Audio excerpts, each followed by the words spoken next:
Hey, welcome to the channel, guys. Today we're gonna do a little bit of an engine swap. Something you've probably seen before many times. Cummins in a square body.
It's nothing new, but we're gonna do it in detail because if you're like me, you want to see every little bit of detail before you take on a project like this yourself.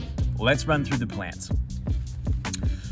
These trucks are obviously going to trade engines. Along with that comes transmissions and transfer cases. Everything as far as the driveline is concerned is getting ripped out of the Suburban.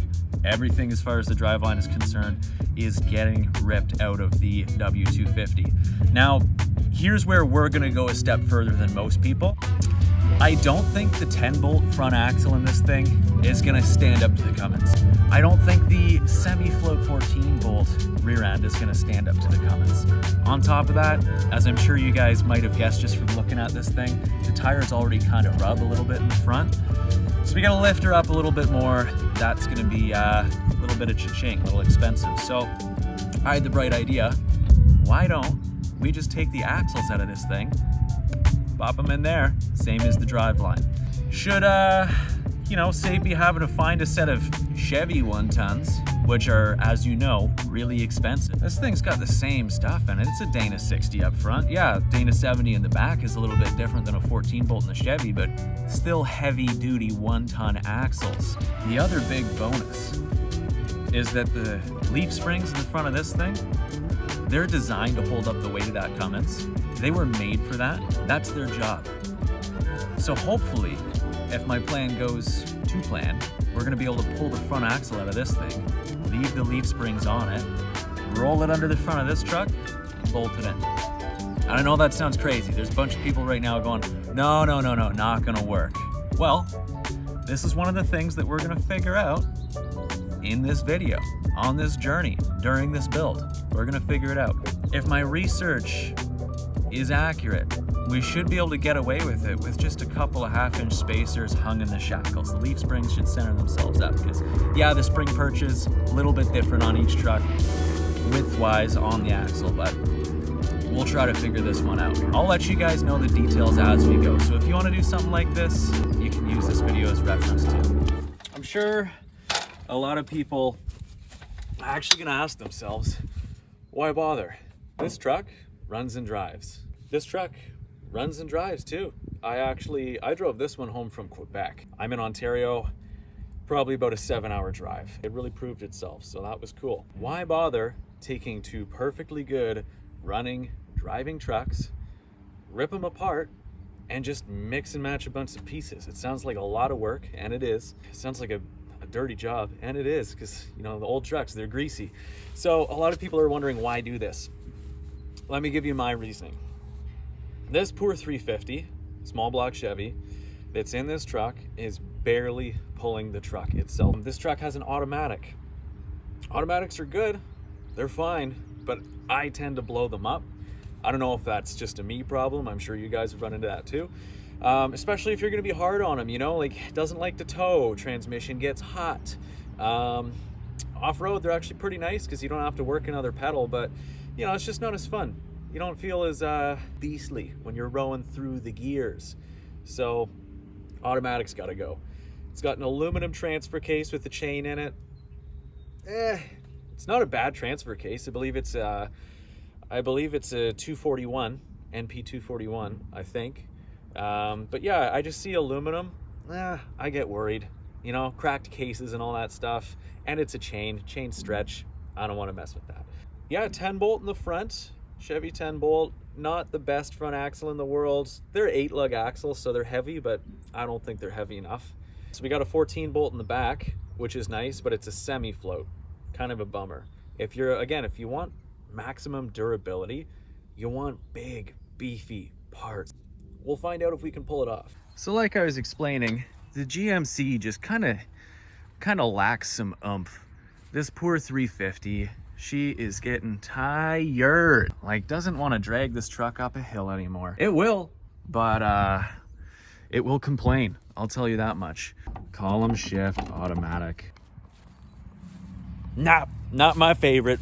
Again, not complaining, it's column, that's cool, old school, 3 on the tree. But the issue is that it's just an automatic. And again, like, you guys might be like me, I tend to blow those things up. This is for a good old-fashioned NP 241. At least that's what I believe it is. I'm not really a Chevy expert, but that's what we're looking at. I see aluminum and I see a chain-driven transfer case. Chain stretch, aluminum cases crack. Things that I don't want to deal with. You know, yeah, there's tons of them around. That's great. Parts are cheap, but it just doesn't cut the mustard. You know what I'm saying? So we're gonna dive into this big girl over here. Yep, I called her a big girl. Let's hope she's not offended. My God, look at that. Magnificent, right? 5-speed stick shift, NP 205 transfer case. That's a cast iron, gear-driven big boy. And of course, you guys know how legendary the 12-valve Cummins is. Turn some screws, make some horsepower, make some torque. It's that simple. It's gonna be awesome. So all that said, let's walk through some similarities and some differences.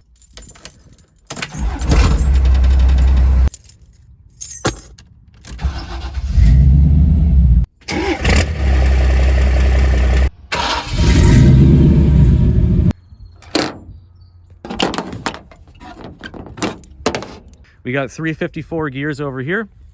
I believe we got 410s in this guy. I think with the 5-speed, the 354 gears, and these beautiful meaty super lugs, by the way, those tires are awesome. I think we should be hitting some nice cruising speeds on the highway. The old Getrag or Getrag 5-speed in this Cummins truck here, it's got a pretty deep first gear, so I think we should still be able to do some nice wheeling in this guy. I want this to be like a camping, overland, fun weekend rig. So yep, 4-wheeling is definitely going to be an important thing to take into consideration during this build. The Suburban is actually far more complex in terms of wiring when you really get down to the nitty-gritty of it. Believe it or not, this guy has a computer. Yeah, you heard me right. It has Satan's magic going on inside of it. And I don't like that. I'm not into the wizardry of the electronics, so we're gonna get rid of all that stuff and do the 1-wire 12-valve. Wiring in this truck, as you guys probably know, first gens, the wiring is so bad you don't even want to think about it. So we're not gonna worry about switching over a wiring harness. All right, let's talk about Workspace. You guys are gonna love this. Our budget is through the roof here. Like, it's insane. You guys are not going to believe the shop we're working in. I'll take you for a tour.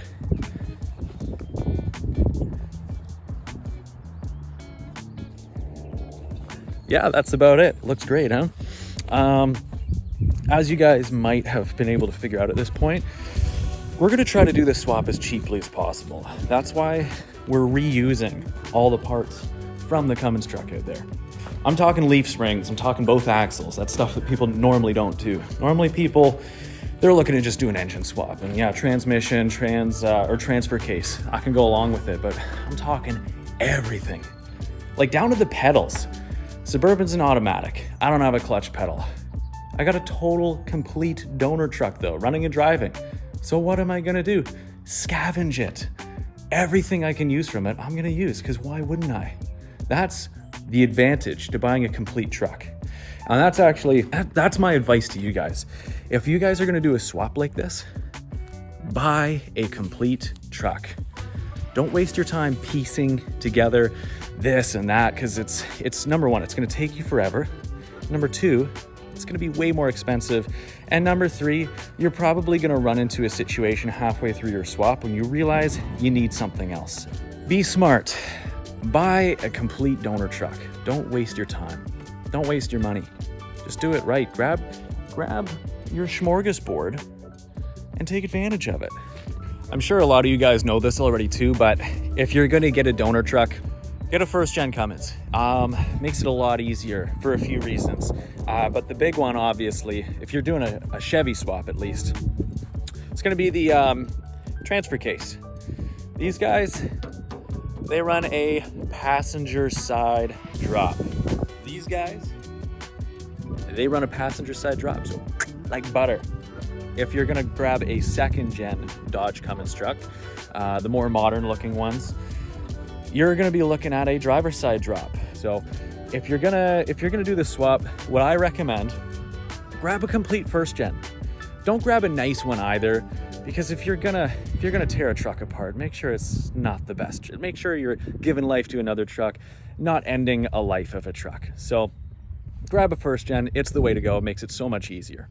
So let's get into it.